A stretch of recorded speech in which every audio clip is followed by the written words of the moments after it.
I think that's a pretty good dig at you, Whoppy, actually. It's good. Oh, good God. Are you? Testing 1, 2. David Crisafulli, Fiona Simpson, good morning. Tomorrow marks 200 days since the handing down of the Coldrake review into the integrity crisis that's gripping the public service. 200 days, and yet still many of the key recommendations go undone. Still, many of the things that were flagged have not been checked off, and still the government has refused to take the steps that is needed to clean up the rotten culture that they have overseen. And now, we said from the beginning that when the review was called that this was more about the government dealing with a political problem rather than truly looking to drive change and create an environment for our public service to thrive. And the fact that many of those recommendations go unfulfilled shows that this is the case. This week we have seen record numbers of public servants leaving in recent times. And if we are serious about creating a public service that feels valued and respected, we must drive the change that is needed and is outlined in that report. And the fact that so many of those recommendations haven't been fulfilled is deeply disappointing as we start 2023 and truly want to drive a culture in government that Queenslanders can be proud of. I've asked our integrity spokesperson, Fiona Simpson, to join us. Hello, Fiona. Thanks very much, David. It's 200 days since the damning Coldrake review came forward. What we've seen with the Palaszczuk Labor government is that they're slow to act when they're damning accusations. Finally, this report came down, not because the Palaszczuk government wanted to be transparent, but they had to have a political fix. If they were serious about integrity, they would have acted. Some of the key recommendations, landmark recommendations, that we've seen no action from this government on are the 30-day release of cabinet documents still hasn't occurred. We still haven't seen them have a single clearinghouse for complaints about government matters where people can come forward and lodge their complaints without being lost in an abyss of difficulty and turmoil and dead ends. We still haven't seen this government deal with data breaches being a mandatory reportable fact. This is about seeing integrity actually addressed rather than government promising and then delaying.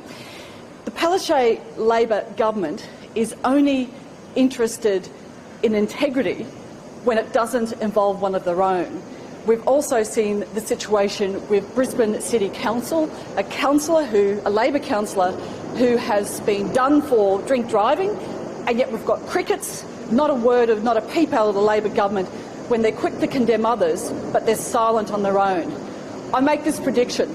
Labor will only get interested when it's after the March deadline, when they can replace this Labor councillor with one of the hand-picked persons. So it's about the politics of waiting rather than having a clear integrity motive to act now, to remove this Labor councillor, to ensure that the people get to choose the replacement in Brisbane City.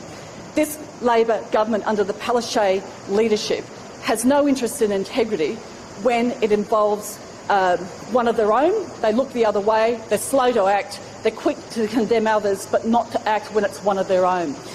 I want to address these issues around the 200 days since the Coldrake review. 3 of the key recommendations. The first one, a 30-day release of cabinet documents. Very important when you look at the Wellcamp scandal and the fight we had to put up to get a release of just how much money they wasted on that, which is about making a political decision to spend money on Wellcamp, a white elephant. Then we see the other issues around the complaint system and the need for a single clearinghouse for complaints. A lot of public servants have spoken to Coldrake about the fact that they were bullied, that they felt that they couldn't raise issues and that the whistleblower provisions didn't work. But the complexity of raising complaints has meant that many people have felt there hasn't been transparency, and they can go to different agencies and find that they can't get a clear pathway to have their complaints addressed, thus the need for this mechanism, which is about transparency and it is about accountability. And the third issue around data breaches. There's been a major issue in the corporate sector around data impacts upon citizens, but we know that government's not immune to this, and yet the state government hasn't acted. They have a mandatory reporting of when there are data breaches of Queenslanders' information. That is absolutely important. If they stuff up and release people's data, the citizen has a right to know so they can take protective action and government's held to account. We still haven't seen the government address these matters. And I'd like to hand back to David Crisafulli. Thank you, Fiona. Elena.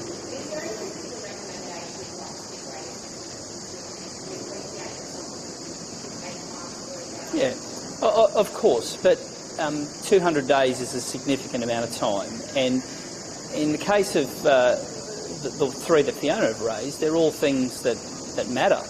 And the signature about the cabinet documents being released, well, that's now going to be months away by the time the Parliament resumes. We're not sitting again for another 6 weeks, for goodness sake. So, as with many things, there's often an announcement that it isn't followed through. And good governments plan, deliver and evaluate. Announcements about future actions don't change a thing unless you actually have the discipline to enact them and then follow through those change.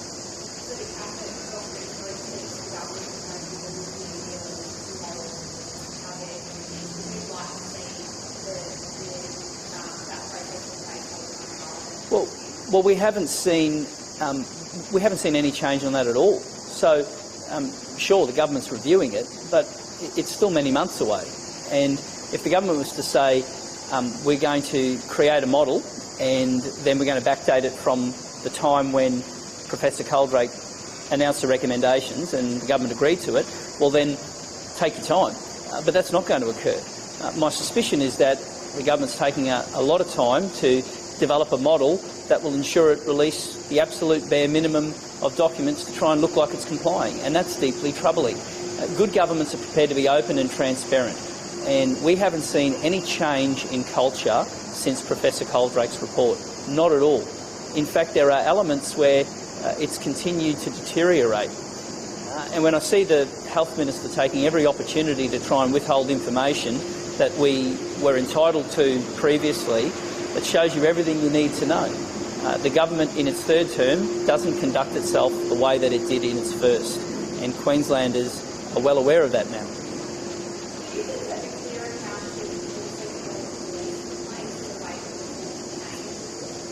We haven't turned our attention to that. That's not something that Shadow Cabinet has looked at, so I'd be loath to be too specific on that. We haven't considered that. Just if I could have the time to have a look at that, because we genuinely haven't turned our attention to that. And on the integrity issue, did we criticise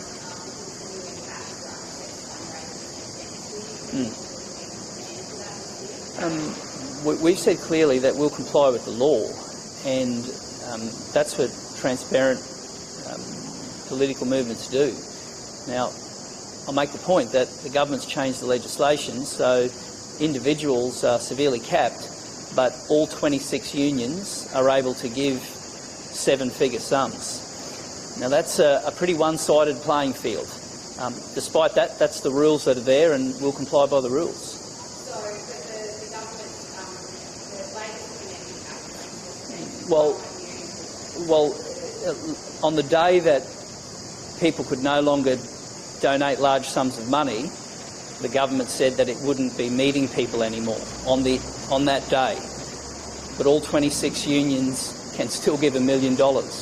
I think most fair-minded Queenslanders would look at that and say there's a political gerrymander that's been created here, and it's only favouring one side of politics. Despite that, we'll comply with the law, and I've got every faith that Queenslanders will see the need for change next year. And they'll see the need for change because we're united, we're focused, we're disciplined, and we're talking about the things that matter to Queenslanders. An economy that, on the back of small and family business, service delivery, so that when you pick up the phone, a police or an AMBO will turn up with the laws and the resources they need, and integrity, so that you can look at a government and have faith and trust.